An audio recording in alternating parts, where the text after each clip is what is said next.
नमो नमः। बच्चों, आज हम पढ़ेंगे कक्षा 8वीं की संस्कृत का 17वां पाठ, सप्तदशः पाठः, पाठ 17। सत्कर्म एव धर्मः। अच्छे कर्म ही हमारा धर्म है या हमारा धर्म होता है। कर्म अर्थात कि हम जो भी कार्य करते हैं वे ही हमारे कर्म होते हैं। यदि हम अच्छे कर्म करेंगे तो वह भी किसी धर्म से कम नहीं होता है। रोज़ मंदिर जाना, पूजा पाठ करना, घर आकर झगड़े करना, तो ये हमारा धर्म नहीं हुआ कि अरे हम तो मंदिर गए थे, हम तो बहुत धर्मात्मा व्यक्ति हैं, हम तो बहुत प्रवचन सुनते हैं, लेकिन मन में तो बहुत कषाय भरी हुई है, दूसरों के लिए गलत भावनाएं हैं, थोड़े थोड़े में हम गुस्सा करने लगते हैं, तो वह हमारा धर्म नहीं होता है। अच्छे कर्म ही हमारा धर्म है। तो इस बात को हम आज इस कहानी के माध्यम से समझेंगे। तो अब हम आगे बढ़ते हैं। सबसे पहले हम इसके शब्दार्थ पढ़ेंगे। बलात्, बलपूर्वक, साधितुम, सिद्ध करने के लिए, पार्श्वे, पास में, प्रजापालन पुरस्सरम, प्रजापालन को प्रमुखता देते हुए, मरणासन्न, मरने के निकट, उद्भूतम, उत्पन्न हुआ, पातयतु, गिराओ, एतश्श्रुत्वा, ऐसा सुनकर। यहाँ पर कौन सा प्रत्यय लगा है? इक्त्वा प्रत्यय लगा है, जिसका अंत में हिंदी में यदि हम बोलते हैं तो कर, तो ऐसा सुन कर। श्रु धातु में इक्त्वा प्रत्यय लगा है, अर्थात सुन कर। एकदा विक्रमादित्य नगर भ्रमण समय एकम मरणासन्नम रुग्णम दृष्टवान। एक बार राजा विक्रमादित्य ने नगर में घूमते समय एक मरने के निकट रोगी को देखा। राजा हैं, अपने ही शहर में, अपने नगर में घूमते हैं, देखते हैं कि प्रजा का क्या हालचाल है, कैसे वह अपना जीवन यापन करते हैं, क्या व्यवस्थाएं चल रही हैं हमारे राज्य में। इस बात को देखने के लिए जब वे नगर में भ्रमण कर रहे थे, तब उसी समय उन्होंने वहाँ पर एक मरने के निकट रोगी को देखा। तस्य दर्शनेन मनसि वैराग्यम उद्भूतम। उसे देखकर उनके मन में वैराग्य उत्पन्न हो गया। वह रोगी था, उसके पास भले ही कुछ भी हो, कितनी भी संपदा हो, कितना भी धन दौलत हो, लेकिन जब मनुष्य मृत्यु के निकट होता है तब उसे सब कुछ अपना यहीं पर भूमि पर ही छोड़कर जाना होता है। अतः यह देखकर उनके मन में वैराग्य उत्पन्न हुआ कि मेरे पास भी इतना राजपाट है, पर मैंने कोई अच्छे कर्म तो नहीं किए हैं, तो क्या पता मेरा अगला जन्म कैसा होगा। तो यह सोचकर उनके मन में वैराग्य आ जाता है। अतः माया मोहमयम संसारम ज्ञात्वा सह महामंत्रिणी राज्यभारम समर्प्य वनम अगच्छत। अतः माया मोह का यह संसार जानकर उन्होंने महामंत्री को राज्यभार सौंपकर वे वन में चले गए। उन्होंने सोचा कि अब मैं अपना ये जितना भी राजपाट है, जो भी है मेरे पास, जितनी भी धन दौलत, संपदा, भूमि, जो भी है, उन सबको मैं छोड़कर एक वन में जाकर और वहाँ पर मैं तपस्या करूँगा, जिससे कि मेरा अगला भव भी सुधर जाए, क्योंकि यह धर्म है। धर्म हम घर में रहकर भी कर सकते हैं, किंतु जब हम दीक्षा ले लेते हैं या जब हम घर संसार छोड़ देते हैं, तो हम पूर्ण रूप से उस चीज़ में संलग्न हो जाते हैं।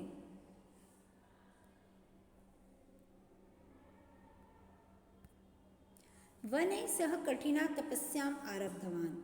वन में उन्होंने कठिन तपस्या आरंभ की। तस्य समीपे एव एकः महात्मा अपि तपस्यारतः आसीत्। उनके पास ही एक महात्मा भी तपस्या कर रहे थे। महात्मा तम अवदत्। महात्मा बोले, राजन, भवान तो यथा नीति राजधर्मस्य पालनम करोतु। हे राजन, आप तो नीति के अनुसार, यथा नीति मतलब नीति के अनुसार राजधर्म का पालन करते हैं। धर्मानुकूलम शासनम अपि धर्म एव भवति। धर्म के अनुकूल शासन करना भी धर्म ही होता है। इति स महात्मा विक्रमादित्यम उपदिष्टवान। ऐसा महात्मा ने विक्रमादित्य को उपदेश दिया। विक्रमः अवदत्। विक्रम बोले, नहीं महात्मा, नहीं महात्मा। तपसा एव परलोक साध्यते कर्मणा नेति। तपस्या ही परलोक को सुधारती है, कर्म नहीं। महात्मा अवदत्, राजन, राज्ञः धर्म प्रजापालनं शासनम एव अस्ति, तपस्या तो महात्मानं कर्म इति। फिर महात्मा ने उन्हें समझाया कि हे राजन, राजा का धर्म होता है नीति के अनुसार प्रजा का पालन करना और शासन करना। तपस्या करना तो महात्माओं का कर्म है। हमारे ऊपर जो भी जवाबदारी है, हमारे लिए जो हमारे कर्तव्य हैं, वे ही हमारा धर्म होते हैं। इसको हम यहाँ पर एक उदाहरण के माध्यम से समझते हैं कि आपकी मम्मी हैं, ठीक है, आपकी मम्मी, आपके पापा, वो भी अगर धर्म के लिए संलग्न हो जाएं, सब कुछ छोड़ छाड़ कर, सब मम्मी भी सुबह से जाप करने बैठ जाएं, पापा भी सुबह से मंदिर जा रहे हैं, वो शिव जी को जल चढ़ा रहे हैं और उनकी वो परिक्रमा कर रहे हैं और पता नहीं जो भी करते हैं, धर्म कर रहे हैं, बस धर्म में संलग्न है।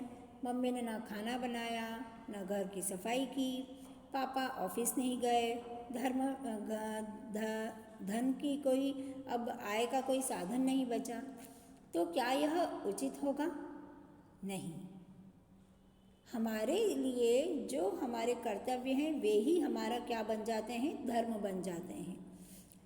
जैसे कि एक शिक्षक का धर्म है कि वे कक्षा में आएं और कक्षा में वे जो विषय के लिए नियुक्त किए गए हैं वे बच्चों को भलीभांति पढ़ाएं। तो उसी प्रकार से राजा का धर्म क्या हुआ? प्रजा का पालन करना। अगर राजा ही नहीं होगा तो प्रजा तो मनमानी करने लगेगी, चारों ओर लूटमार मच जाएगी, लोग अव्यवस्थित हो जाएंगे, किसी के पास भी कुछ नहीं बचेगा। इस प्रकार राजा का धर्म है प्रजा पालन करना और महात्माओं का धर्म है धर्म करना। इत्युक्त्वा महात्मा राजनं पृष्टवान् कर्म तपस्ययोः क भेदः। ऐसा बोलकर महात्मा ने राजा से प्रश्न किया कि कर्म और तपस्या में क्या भेद है।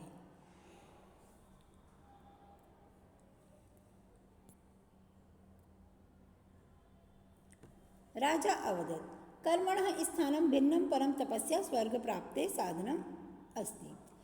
फिर राजा ने बोला, कर्म का स्थान तो भिन्न है परंतु तपस्या स्वर्ग प्राप्ति का साधन है। एतत् श्रुत्वा महात्मा हसन अवदत्। ऐसा सुनकर महात्मा हंसे और बोले, राजन, मनुष्यः उत्तमानि कर्माणि कृत्वा अपि परलोकं साधयितुं शक्नोति। ऐसा सुनकर महात्मा हंसे और बोले, अरे राजन, मनुष्य अच्छे कर्म करके भी परलोक को साध सकता है। अनंतरम महात्मा योग बलेन तत्रैव यमलोकस्य दृश्यम विक्रमं दर्शितवान। ऐसा बोलकर उसके बाद महात्मा ने योग बल से वहाँ यमलोक का दृश्य विक्रम को दिखाया। योग बल अर्थात योगासन के माध्यम से उसकी एक उस शक्ति से उन्होंने वहाँ पर एक दृश्य प्रस्तुत किया और विक्रम को दिखाया, राजा विक्रमादित्य को दिखाया। दृश्य यमराजः दूतान् पृच्छति। दृश्य में यमराज दूत से पूछता है, एतस्य कर्मः कीदृशम्, इसके कर्म कैसे हैं? एकः दूतः अवदत्। एक दूत बोलता है, कर्मणां लेखनं तो चित्रगुप्तस्य पार्श्वे अस्ति। कर्मों का लेखन तो चित्रगुप्त के पास है। क्षणं विचारे यमराजः दूतान् आदिष्टवान् यत्। कुछ क्षण विचार करके यमराज ने दूत को आदेश दिया कि यदि एतस्य कर्माणि उत्तमानि सन्ति तर्हि स्वर्गस्य द्वारम् उद्घाटयतु, यदि कर्माणि अधमानि तदा बलात् नरके पातयतु। यदि इसके कर्म उत्तम हैं तो ही स्वर्ग का द्वार खोलो, और यदि इसके कर्म अधम है, नीच है या अच्छे नहीं हैं तो उसे बलपूर्वक नरक में गिराओ। उस समय राजा को इस बात का एहसास हुआ कि केवल अच्छे कर्म ही हमारे स्वर्ग प्राप्ति के साधन में माध्यम बन सकते हैं, अर्थात कि हम अच्छे कर्म करके भी हमारा अगला भाव सुधार सकते हैं।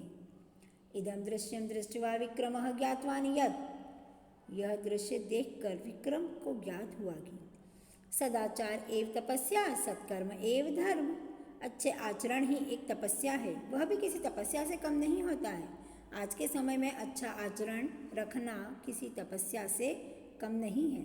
सत्कर्म एव धर्म, और अच्छे कर्म ही हमारा धर्म होते हैं।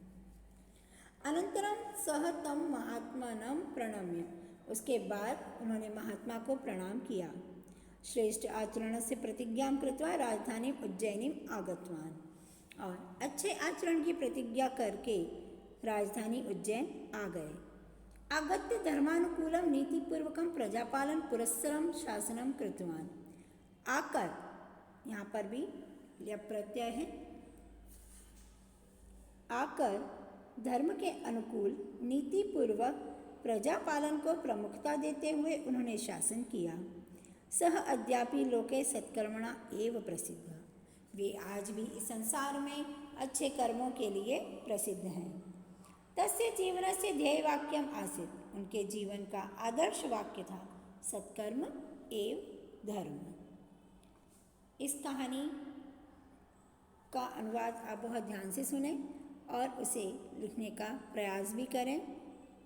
यह कहानी आपको वार्षिक परीक्षा में सारांश के रूप में पूछी जा सकती है।